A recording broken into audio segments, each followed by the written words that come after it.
Hi, hello beautiful people. My name is Lauren and welcome back to my channel. And today I am so excited to be talking about my 5-star predictions that I plan to read in the year 2022. When I came up with this idea, I definitely wanted to make sure that I was following through and actually reading these books that I predicted to be 5 stars. So my plan, the idea, the concept behind doing this video is that I'm going to take each of the books that I am predicting to be 5 stars and put them into a mug or something and draw them out throughout the year and do some vlogs with where I read 2 or 3 of them. And I think that's going to be a lot of fun, and it's going to be really fun, I think, for you guys too, to see if I am accurately predicting my 5 stars.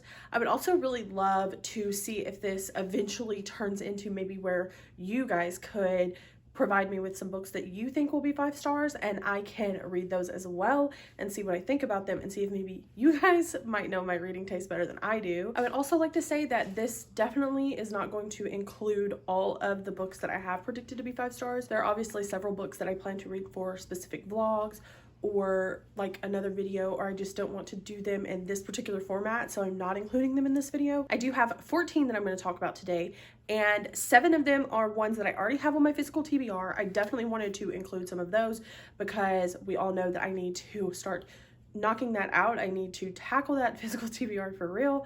And then the other 7 are new releases that are going to be coming out. So specifically to the new releases, I'm not going to talk about all of them in depth because most of them are on my most anticipated releases that I actually talked about, with the exception of at least one. There may be 2, but there's one that I will talk about the premise behind it just because I didn't talk about it in that particular video. With that being said, let's go ahead and jump right into the 14 books that I think will be 5 stars for me. And I'm going to start with the only middle grade that I have on this list, and it is on there because I've just heard nothing but great things about this. Everyone seems to love this book, and especially its main character, and of course it is Amari and the Night Brothers by B.B. Alston.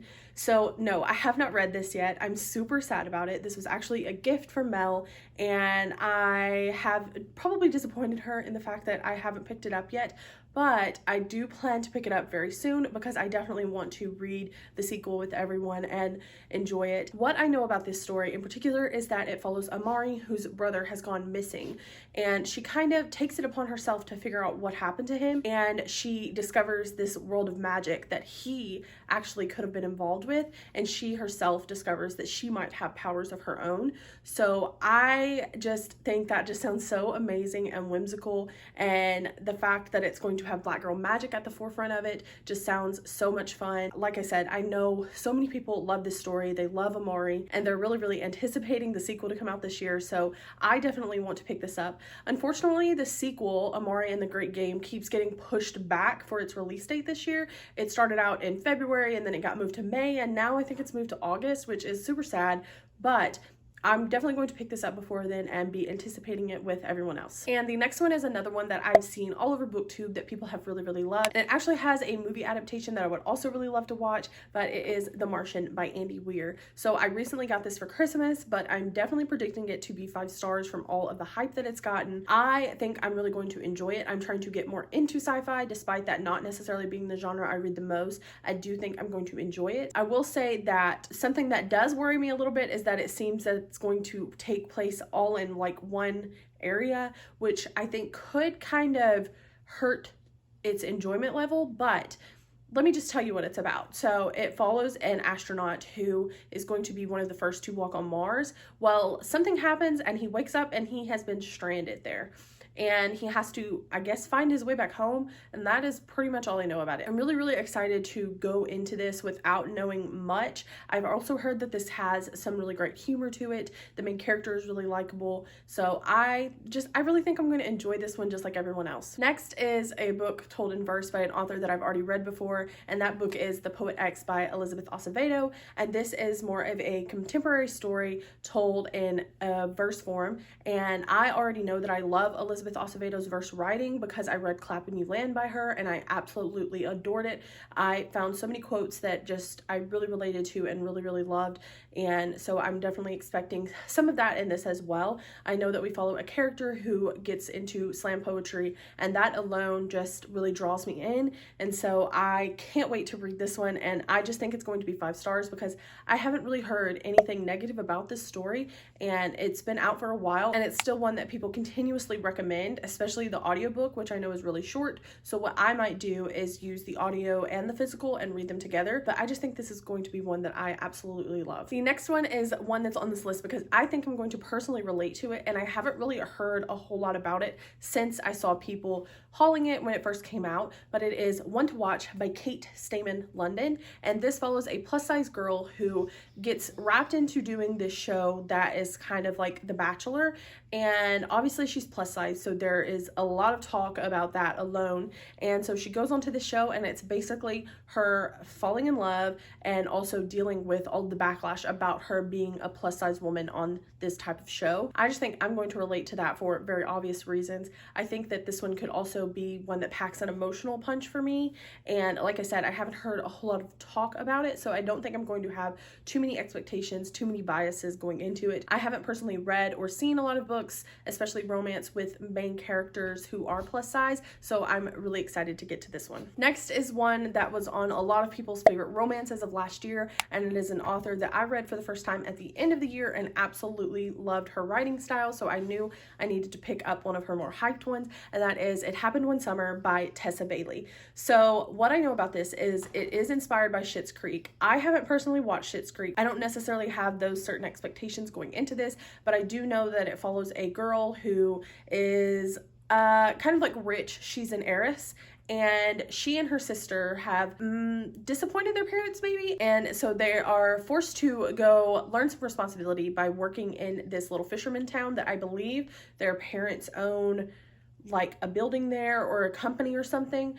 And in the process, she meets a fisherman there, and he is like this broody guy, and she's really bubbly and just happy all the time. It's definitely got the grumpy sunshine trope there, and they end up falling in love from what I understand. Now, I will say that a couple of my friends did not care about this story, but I personally think it's going to be one of my favorites. Tessa Bailey's dirty talk was something I really enjoyed when I read Window Shopping, and so I knew that I needed to pick this one up. While those friends didn't enjoy it, our reading tastes aren't always the same, but the people who I do usually enjoy the romances they recommend really love this one last year, so I really hope to draw this one out of the mug because I really would like to get to it soon and see if it is a 5 stars for me. So the next couple I have are ones that have taken the booktube world by storm. This one in particular has been around for a while, and it is one that almost everyone who reads it absolutely loves, and it is The 7 Husbands of Evelyn Hugo. So I haven't read a Taylor Jenkins Reid before, but I know that she is well beloved here on booktube especially,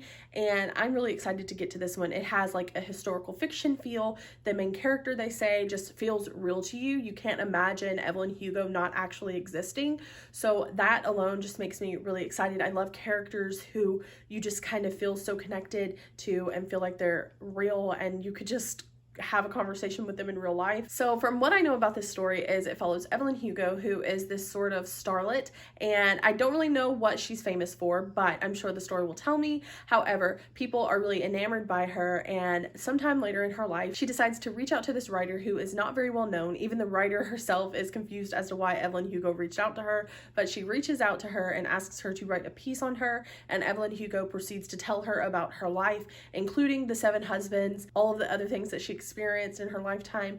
And like I said, I just know that people really love this story. It's got a compelling romance, and Evelyn Hugo is just a character that you are frustrated with, but you also root for, from what I understand. So I'm really excited about this, and I just think that I'm going to rate it 5 stars, just like most everyone else who reads it. The next one is one that recently took booktube by storm when it was released just a few years ago, and its sequel was even more beloved, I think, but it is These Violent Delights by Chloe Gong. And And from what I know about this one, it follows two gangs in the 20s in Shanghai, which I am just sold by that alone. That just sounds like it's going to be a wonderful setting to read about. We follow these two gangs, and at the head of these two gangs are Roma and Juliet. It is supposed to be like a Romeo and Juliet reimagining, retelling sort of thing.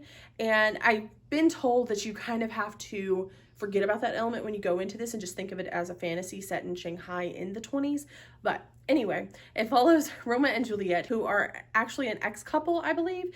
And so they really do not like each other, but they are forced to work together to fight this monster that is kind of taking over their town. I don't know if it's actual monster or if there's just a sickness or if the monster causes a sickness. I feel like there's a sickness somewhere in there. I feel like I've heard that before, but Roma and Juliet are forced to work together, and I'm assuming they kind of get a second chance at their romance. Everyone who reads this, from what I've seen, absolutely adores it, and I can't wait to get to it and get to the sequel as well this year. So those are the 7 books that I own physically that I think would be 5 stars. Now on to the new releases. So I was correct. I do only have one that I didn't talk about in my anticipated releases video.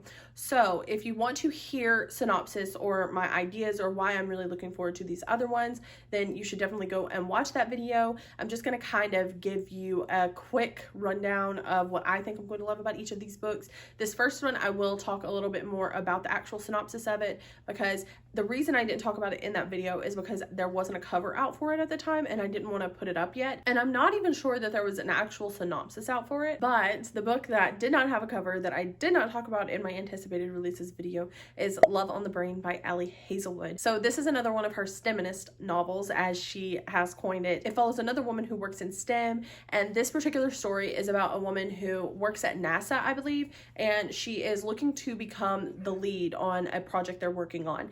Except she seems to have happened upon a streak of bad luck, and now the entire staff is not working with her. They're kind of ignoring her, and it seems that her only ally is going to be her arch nemesis, Levi Ward. So it seems to be an enemies to lovers romance, and I absolutely love enemies to lovers, of course. I think it's also going to have a bit of the grumpy sunshine trope that we saw in The Love Hypothesis, just kind of based on the little bit we got in the synopsis about the male lead character, and based on the cover, he kind of looks like he's brooding, and she obviously looks very fun. I just thought Hazelwood's first novel was so much fun. It was one that I flew through really quickly, and so I just think that I'm going to love this one just as much. Next, I have Weather Girl by Rachel Lynn Solomon, and what really drew me in about this story was the premise, and the cover obviously is always catching. Rachel Lynn Solomon has some really cute covers, and I actually own The X Talk by her, and I am really eager to read that one as well based on the premise. Something about the premises of Rachel Lynn Solomon's books just seemed to really pull me in. I heard some pretty good reviews on The X Talk, and even though I haven't read that one yet, I just really feel like that this one is going to really draw me in. It kind of follows a second chance romance, some sort of meddling, and it sounds like it's going to have 2 clueless people who don't realize they're actually falling for each other. So I think that I'm going to really love it. And then next I have Homicide and Hollow Hollow by Mia P. Mansala. So I read Arsenic and Adobo last year, and I believe I gave it 5 stars, despite the fact that I definitely need to reread it. I think I'm going to listen to the audiobook before this one comes out and read it. Now, I really have fallen in love with cozy mysteries lately. I've read a couple in the last year, and they just are so much fun, and they just kind of make you laugh. They're super over the top and so non-realistic, but they're just a lot of fun, which is what reading is supposed to be. So I think I'm going to really love this one now that we have a lot of the characters set and the setting, and we've kind of fallen in love with everybody's dynamic in the last book. I really think that this one could definitely maybe surpass it in enjoyment level for me. Now, this next one could definitely be a little bit of a gamble since I've not read anything from this author before, but just the idea and the setting behind it just sounds like a whole lot of fun. And it is Queen of the Tiles by Hannah Alkoff. And this follows a girl who loves to play Scrabble, and then there's also a mystery element in there with a missing best friend. And I really love like the mystery aspect, and then you add in the Scrabble. I've never read a book that has a Scrabble element, and I absolutely love the game of Scrabble. No one ever wants to play with me in my house, but I really love to play it. So that alone just really pulled me in. This is one of the books that I keep thinking about when I think about 2022 releases. So I'm hoping that my anticipation for it matches up with my star rating for the book. Next, I just know that this one has to be a 5 stars. If it's not, I'm going to be so sad, but it is Blood Marked by Tracy Deonn, and this is the sequel to Legendborn, which is the Arthurian retelling that everyone loved so much last year and the year before, and I cannot wait for this sequel. I feel like I've waited for a long time, even though I read Legendborn at the beginning of 2021. I think we're going to get a lot more of the angsty romance and some more magic. We're going to learn more about Bree and her badassery, and I cannot wait for this one. And if this is not 5 stars, then I will quit BookTube, because I just have no doubt that this will be. So the next one is another one that could be a bit of a gamble, because I also have not read anything from this author, but it is The Woman in the Library by Sulari Gentle, and this is by an Australian author, and obviously it has the word library in the book, so you know, all of us book lovers definitely gravitated towards it. And it's also got a mystery aspect. It seems to be a bit of a locked room mystery, so it's got a bit of Clue vibes, which is another one of my favorite board games, so they really know how to appeal to my tastes here. I think this is probably the one that could be the most of a gamble for me, just because I know so little about it. Even the synopsis is very vague, so this is the one I'm least sure about. But I think that this is one I'm mostly hoping to be a 5-star read, just because the premise and everything just has drawn me in so much, and I do keep thinking about it. It's one of my most anticipated, I think, for this year. And then finally, I have Stay Awake by Megan Golden. I read The Night Swim by Megan Golden a couple of years ago, and I absolutely loved it. I gave it 5 stars. I thought the podcast element and the kind of dual narrators and dual timelines went really well to make the story great, and so I'm hoping that this one is just an enjoyable. It sounds like it's definitely going to be a lot more fast-paced than The Night Swim was, which was more of a courtroom thriller. I think this one is going to have more of a psychological thriller element, and it's going to be something that is just going to keep you turning the pages. Like, you're not going to want to put it down. The premise alone just sounds like something wild, and I can't wait to get to this one and see if I enjoy more of Megan Golden's work, because I know some of her backlist titles haven't been as beloved as The Night Swim was. So I just went in search of a cute mug to use for this particular video idea. I haven't put any of the names in it, but obviously it has an L for Lauren. I'm going to write the names down on a piece of paper, cut them up, and put them in here. And then I don't know how often I'll do the video, probably just whenever I'm feeling like it, or maybe I'm needing some content ideas or something like that. Then I will, start the vlog and draw a few and read them and see what I think. But I am really hoping to have all of these read by the end of the year, so I'm definitely going to have a pretty good pace about it in putting the videos out. I think this is going to be a lot of fun, and it's also going to kind of help me narrow down my specific reading taste. I'm someone who has a wide range. I really love pretty much any kind of story, but obviously there's definitely some that pull me in more than others, and there's definitely genres that I'm more attracted to than others. I'm trying to narrow that down to make sure that I'm reading more of the books I love, because as we've been saying all over BookTube, I think we're aiming for quality over quantity this year. So I'm really hoping that I've picked a good selection here of books that I am absolutely going to love this year, because I definitely want my reading to be something that I am happy and excited about at the end of the year. I think last year, I had a few here and there that I really loved, but it definitely wasn't an overall great reading year for me for more than one reason, but we're aiming to correct that this year, definitely. So for those books that I didn't talk about that are anticipated, I'll also be linking them from Goodreads down below, so you can check those out if you want to just read the synopsis. But if not, you can definitely go and see my anticipated releases where I talk about them, and I even have the release dates listed there. And since I mentioned the description, I want to mention that you can find all of my socials linked down there, as well as some other bookish resources. And I want to thank you guys so much for watching, and I will see you next time. Bye. I was down until you saved me, until you set me free. My eyes were closed, now I see clear as day, and I just wanted to say that you can take me high.